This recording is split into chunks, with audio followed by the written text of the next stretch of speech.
Hi, welcome back to another video. क्या आप जानते हैं कि हम इंडिया से भूटान काफ़ी इजीली बॉर्डर क्रॉस कर सकते हैं और वो भी कुछ मिनटों में, और आपको इसके लिए वीज़ा की भी ज़रूरत नहीं है।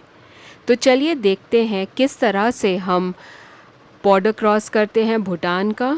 और यहाँ पे आपको जयगांव करके एक एरिया है वेस्ट बंगाल का, जहाँ से रोड ट्रिप करके 5 घंटे क्रॉस करके फिर बॉर्डर में एंट्री मिलती है। और ये बस बॉर्डर से बिल्कुल पहले का नज़ारा है, जहाँ पे आपको हमारे इंडिया की सारी मार्केट्स और शॉप्स दिखेंगी। कुछ इस तरह से नज़ारा है। देखिए सारे हमारे रिक्शा, और यहाँ पे टूरिस्ट रुक के और फिर यहाँ से चल के जाते हैं आगे की तरफ, जो आप बोर्डिंग ये देख रहे हैं।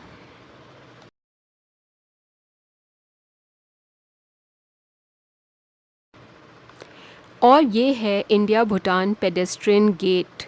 एक ऐसी पतली सी गली से चल के जाना है, बट गाड़ियों के लिए यहाँ पे एंट्री परमिट होता है। वो चेकिंग होगी, जैसे इस गाड़ी की हो रही है अभी।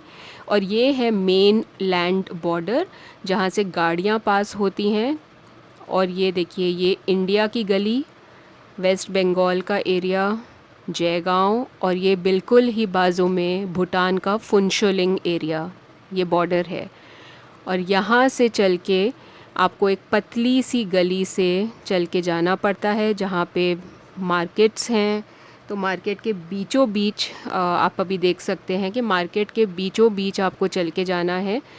तो ढेरों टूरिस्ट ऐसे ही क्रॉस करते हैं। लोकल्स भी जो क्रॉसिंग करते हैं, उधर से इधर आते हैं सामान लेने के लिए, या इधर से उधर जाते हैं। तो इसी तरह से ऐसे ही लैंड क्रॉसिंग होती है। इंडिया और भूटान के बीच में पेडेस्ट्रियन लैंड बॉर्डर यही एक है, जो वेस्ट बंगाल से क्रॉसिंग जो है अवेलेबल है फॉर टूरिस्ट और फॉर सिटीजन्स। तो बॉर्डर पे तो मैं ज़्यादा शूट नहीं कर पाई, क्योंकि वहाँ पे अलाउड नहीं था। बट काफ़ी सीमलेस प्रोसेस है। वो आपका पासपोर्ट या आधार कार्ड, ये दो चीज़ें हैं, या वोटर आईडी, ये डॉक्यूमेंट्स देख के आपको एंट्री देते हैं। और एंट्री करते ही जो आपकी कैब थी, जो आपको उस बॉर्डर पोस्ट तक लेके आई थी, वो आपको इधर से पिकअप करती है और फिर आपको आपके फुनशोलिंग के होटल में ड्रॉप करती है। ये देखिए कितना साफ़ और काम और पीसफुल नज़ारा दिख रहा है। बॉर्डर क्रॉस करते ही काफ़ी सफाई का ध्यान रखा जाता है इधर।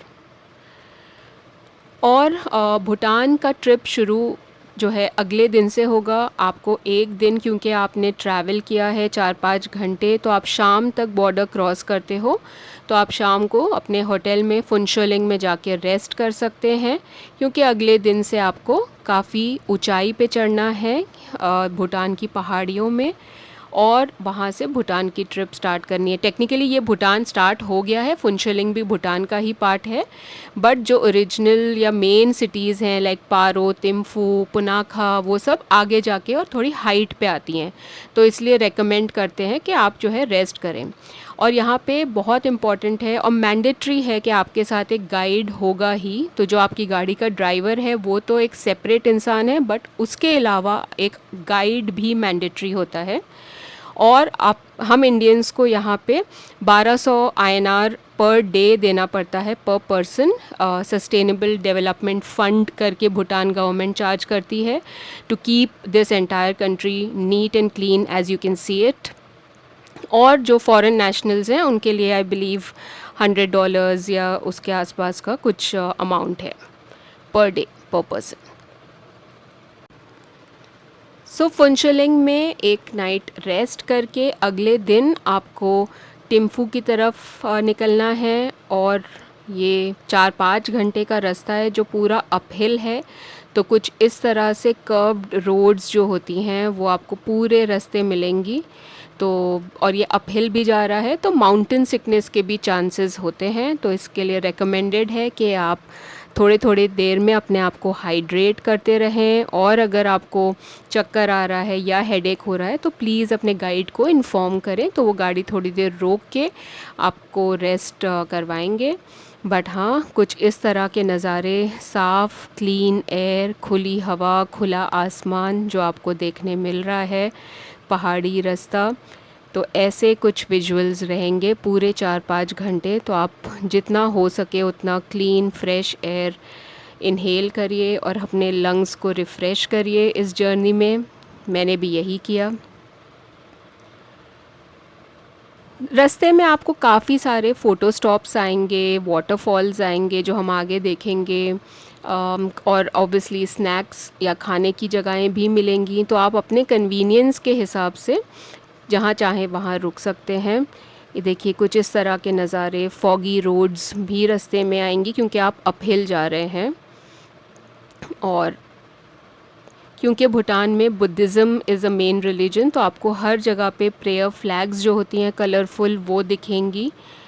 और इसी तरह से देखिए पीछे पहाड़ दिख रहे हैं, बादल उन पे छाए हुए हैं, और इस तरह का रास्ता रहेगा। 4 से 5 घंटे का ये सफ़र है।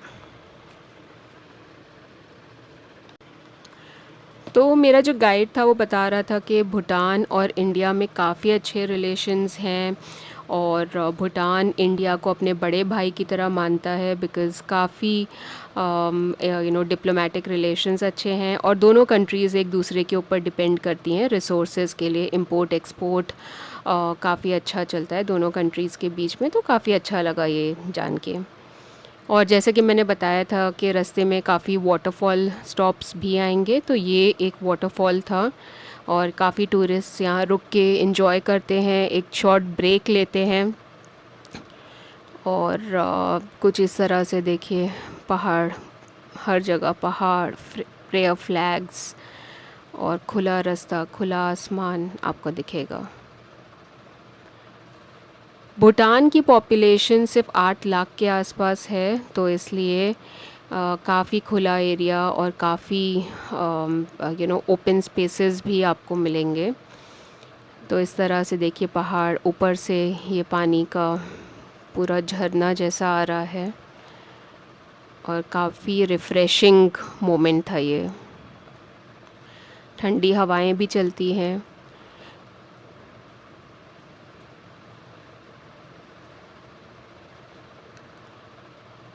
और मेजॉरिटी आपको रोड्स काफ़ी अच्छी कंडीशन में मिलेंगी। I would say 90 to 95%। 5% repairing या कंस्ट्रक्शन ऑफ न्यू रोड्स रहेगा। तो आप सुकून से रह सकते हैं कि रोड्स पूरी जो है अच्छी कंडीशन में है, तो बिल्कुल भी आपको इश्यूज़ नहीं आएंगे, गड्ढे नहीं लगेंगे। एंड हर जगह पे उन्होंने काफ़ी अच्छे फेंसेस वगैरह लगा के रखे हैं, या रोड्स में काफ़ी अच्छा कंडीशन है, तो आपको बिल्कुल भी प्रॉब्लम नहीं होगी। और थोड़े आगे जाते ही ये एक संगम जैसा पॉइंट आता है जहाँ पे दो रिवर्स, पारो रिवर और टिम्फू रिवर जॉइन होते हैं, और बन जाता है चिज़ोम रिवर। तो ये भी एक स्टॉप है जो टिम्फू जाते वक्त आता है। टिम्फू भूटान का कैपिटल है। तो टिम्फू से जो रिवर पास हो रहा है वो टिम्फू रिवर है, और पारो उनका दूसरा सिटी है, तो पारो से जो रिवर पास हो रहा है वो पारो रिवर है। काफ़ी सिंपल नाम रखे हैं उन्होंने अपने रिवर्स के। तो इस तरह से कुछ कॉन्फ्लुएंस है, संगम है दो रिवर्स का, और फिर ये रिवर आगे की तरफ बढ़ता है। तो अब हम जा रहे हैं टिम्फू की तरफ।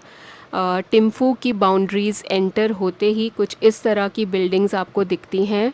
मेजॉरिटी लोग जो भूटान के हैं वो टिम्फू में ही रहते हैं, फॉलोड बाय पारो। तो सारे जो ऑफिसेस वगैरह हैं, मार्केट्स वगैरह हैं, वो भी यहीं पे हैं। ये थोड़ा डेवलप्ड सिटी है इन द होल कंट्री।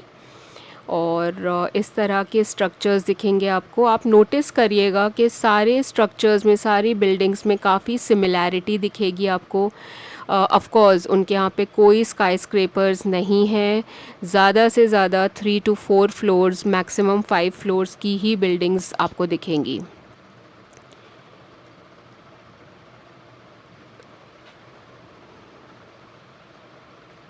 तो ये कुछ इस तरह से सिटी में कंस्ट्रक्शंस हो रहे हैं बिल्डिंग के, घरों के, और जो लोकल्स हैं वो भी इधर ही रहना प्रेफर करते हैं। भूटान में आगे जाके हम देखेंगे किस तरह से गाड़ियों के नंबर प्लेट्स डिज़ाइंड हैं, अलग अलग कोड्स जो आरटीओ के यूज़ होते हैं वो किस तरह से हैं। तो वो सारी इन्फॉर्मेशन मैं आपको आगे के वीडियोस में डेफिनेटली बताऊंगी। ये देखिए रोड के साइड में कैसे उन्होंने फ्लावरिंग प्लांट्स लगाए हुए हैं ताकि सिटी एकदम क्लीन एंड ब्यूटीफुल दिखे।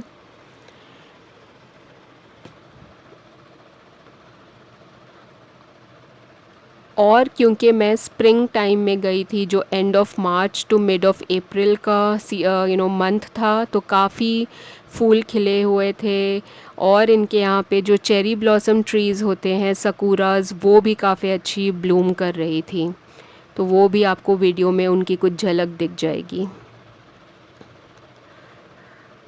ये है मेन टिम्फू सिटी का वैली। यहाँ पे काफ़ी सारे स्ट्रक्चर्स, काफ़ी बिल्डिंग्स, काफ़ी घर हैं, और कुछ इस तरह से पहाड़ों के नीचे ये लोग रहते हैं। रोड्स का देखिए आप कंडीशन कितनी बेहतरीन रोड्स की कंडीशन है, एकदम स्मूथ रोड्स हैं।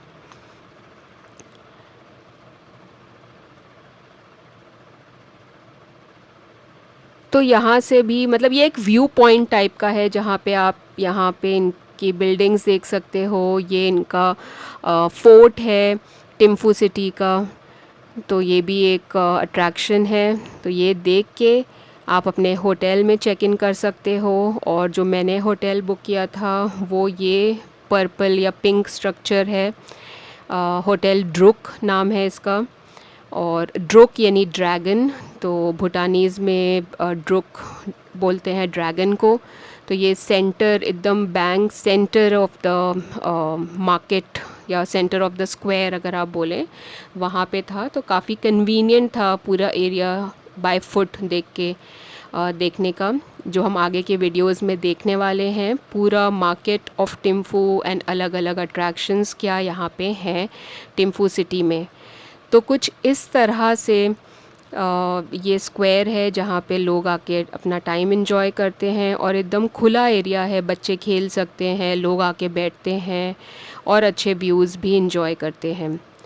आगे के वीडियोस में हम देखेंगे टिम्फू की मार्केट्स और कुछ स्पेशल अट्रैक्शंस, और मैं आपको काफ़ी इन्फॉर्मेटिव चीज़ें भी बताऊंगी जो इंटरेस्टिंग भी रहेंगी आपके लिए।